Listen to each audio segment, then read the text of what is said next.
All of us have a dream, whether that is a career, to have a family, to travel the world, to have a quiet life.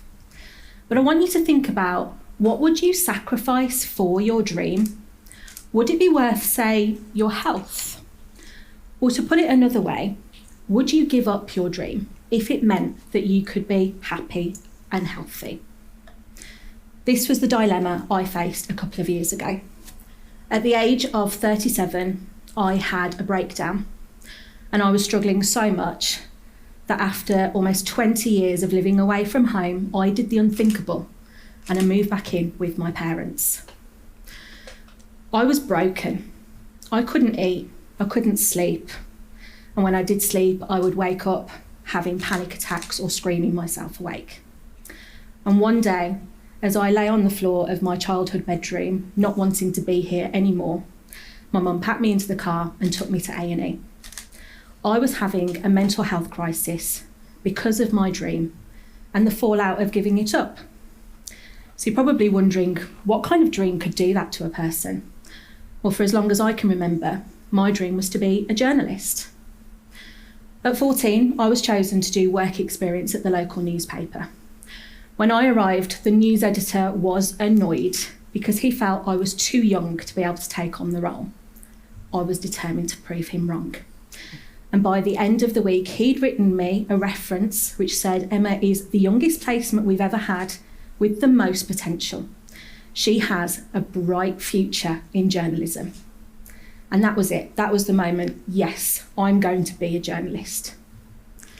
When I was 25, I got the opportunity to go and do a master's in journalism, and that led to a decade-long career doing amazing things. I worked in BBC and commercial radio newsrooms all over the country. I got to speak to incredible people. I interviewed politicians like then Prime Minister David Cameron, and accidentally called him Dave.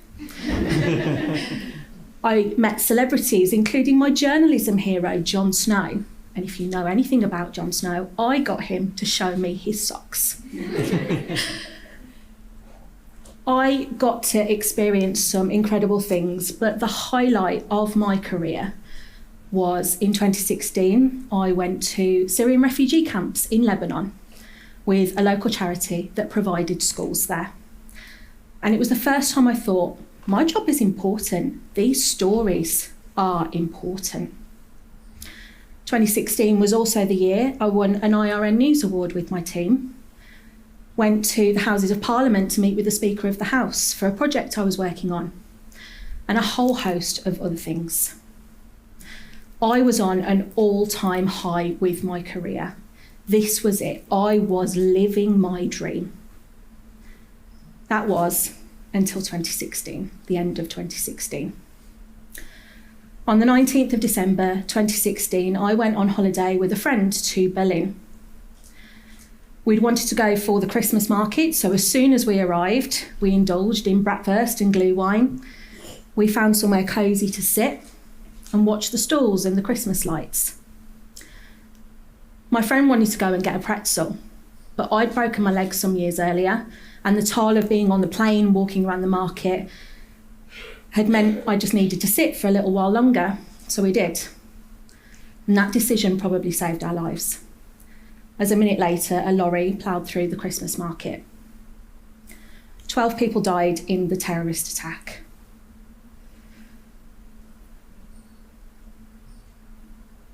And we were around 6 feet away from most of the devastation. We had to climb through a stall to get out and walk through bodies. As we walked back to our hotel, wanting to be somewhere safe, I remember letting out a sort of howl. I texted a friend who worked in a newsroom, and it wasn't long before all of the interview requests started pouring in. I was a journalist, an English speaker, and I was at the scene. In a newsroom, I was a jackpot. I did 11 hours of interviews while still being in shock. I went into journalism mode because I just did not want to deal with what I had just seen. I went into self-preservation mode. It was all I could do. Let me tell you, if you end up in a really awful situation, don't wait years to deal with it. But it wasn't just the interviews. The story had obviously made its way through social media, and people found me on there. And I say people, trolls. I was told I was a crisis actor. I should go and slit my wrists. I deserved a bullet in the head. I should be hung, kidnapped and tortured to death. And there was a lot about my weight, including if I'd stood in front of the lorry, no one would have died because I'm so fat, I would have stopped it. It was relentless, and I could not understand how people could be so cruel when something awful had just happened. And it was the first time I thought, maybe this isn't the job for me. Maybe this isn't what I want to do, not just because of what I'd been through. But I thought about the ethics of it for the first time, in that we ask people to do this after traumatic events. We want them to tell us their stories. And it was the first time there was a voice in my head that made me doubt my dream. But I couldn't give it up. I'd worked too hard to get there. But nothing was ever the same after Berlin. I was working in a newsroom the morning after the Ariana Grande concert terrorist attack. And because I was on breakfast bulletins, I was alone in the office, apart from the cleaner who held me as I sobbed. I would cry in the hour between news bulletins, and then I would go on air for 5 minutes and read the news like nothing had happened. I thought by moving that I would be better, I would be safe, not realising that all of those issues were in my head and they would come with me. But in July 2017, I did move. I moved somewhere more rural to cover softer news. My first story was to a gin distillery in a big Jonathan Creek-style house, which was a far cry from reporting on a terrorist attack.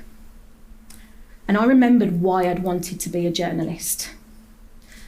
And I was again on a high with my career until 2020 and the pandemic hit. I, like many others, was classed as an essential worker throughout the pandemic. I would go into the office every day. They were the hardest months I have ever worked, and I can't even imagine what it was like to work in care or the NHS. And if it hadn't been for the presenter who I was working with at the time, I don't know how I would have managed, because I didn't have a tribe there. And then more than ever, we needed a tribe, didn't we? I felt isolated and alone, and I thought, I just want to go home. I want to be with my family. I want to see my granddad. I shouldn't be here. I should just quit. But I didn't. I felt a sense of duty to stay, because I was talking to listeners who were also isolated and alone and needed support.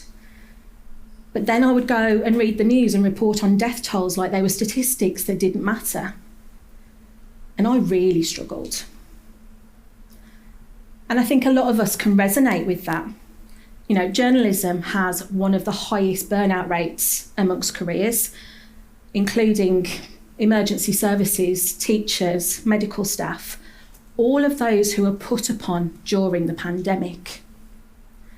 And a recent survey by YouGov says more than a third of adults have experienced high or extreme levels of pressure in the last year. And we're heading for a burnout nation. And this is 4 years later. You know, journalism is a tough job on the best of days, but you throw in a global pandemic and it is a recipe for a mental health crisis. Now, I ignored my mental health for a very long time. I stayed doing this job that I had once loved. But more and more things started to pile on top of me. We were reporting on the war in Ukraine, the cost of living crisis, child abuse court cases. But I just kept pushing through, thinking it would get better. But there was a breaking point. That came in August 2022.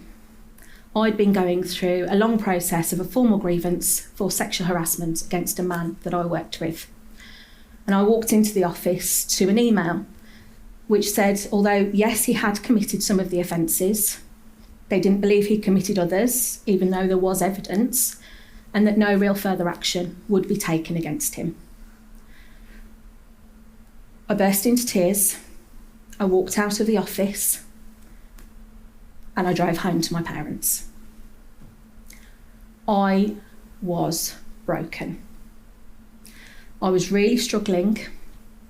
And they do say that if you don't take a break, your body will take one for you. And I broke. I knew I had to make some changes to save my life. And I didn't know who I was outside of being a journalist. The first thing I did, went to A&E. And I sat in front of a doctor and sobbed as the doctor asked, "Do you want to hurt yourself?" And I said, "No, I just want this pain to stop." And I felt humiliated admitting that. I was prescribed medication, which made me feel like a failure. So not only was I a quitter from my job, I was also a failure. And let me tell you, don't talk to yourself like that. It will not help you get better. It is okay to talk to someone, to get medication, to give yourself a break. I am not an expert in mental health. I can only share what I did, which was I took it a day at a time. But I made plans of what I wanted my life to look like. I made lists of things I wanted to achieve. But most of all, I rested.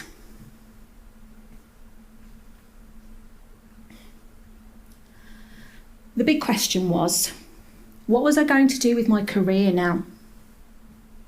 I had so much experience as a journalist, and I thought, I'll go and work in PR, I'll go and work in press offices, the other side. And I did, but I was having withdrawal symptoms from being a journalist, and I never felt I could be as creative as I wanted to be. So they never quite worked out. Then one day it dawned on me, I should set up my own business, because that's not stressful after a breakdown. And that's what I did. In my back garden last year, I launched my website for my PR and social media agency, working with charities, because that was my favourite part of being a journalist, was making a difference to other people.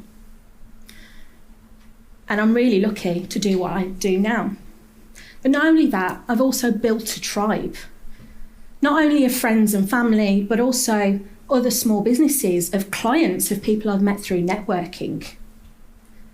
And they've made me realise that I am more than a journalist, I am more than just my career.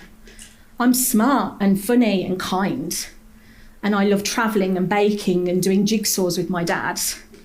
And I can talk about more than the depressing state of the world. And for me, the dream wasn't a waste. I took so much from being a journalist, not just the practical skills, but that passion for making a difference in people's lives and working with charities. There's a huge stigma attached to quitting, to giving up. But I think it takes a lot of courage to walk away from something when you know it's not sustainable. My advice to you is, if it's not working for you, it is okay to walk away. You are not failing yourself or anyone else if you do. And you are not defined by your struggles and failures, but how you choose to take the positives going forwards. Thank you very much.